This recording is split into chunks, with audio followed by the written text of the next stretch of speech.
siya mabuo at masasabing finished product. So ito na, kung nilalagay mo ganito, ganito yung paglalagay. Make sure na tama. And para bumaba, ito, kailangan mo siyang apakan. Ito yung apakan. And ganito siya, sasabay siyang bababa nito. Yan, pakita ko sa inyo. Yan, no touch siya.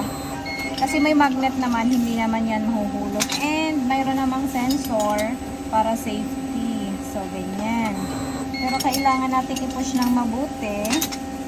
Kasi nga, magkakaproblema tayo sa sukat. And sa ano din, sa angle. Yan, ganyan. Ganyan siya. And ang kagandahan dito sa machine na to, may monitor. Pakita mo yung monitor. Diyan nakikita kung ilang bend or ilang process yung gagawin. Even yung counter. So, ito yung counter kung ilan na yung nagagawa. Ayan. Tapos, iyan yung process kung ilan. Ayan. Nakailang minuto na tayo?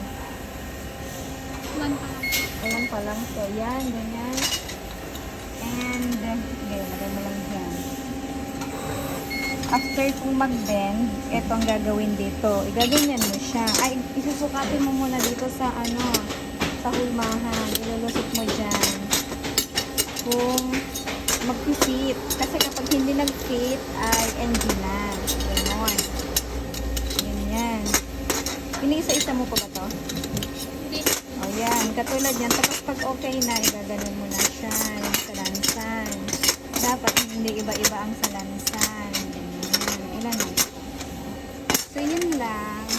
At ito na yung finished product natin. Ganito, Yun lang.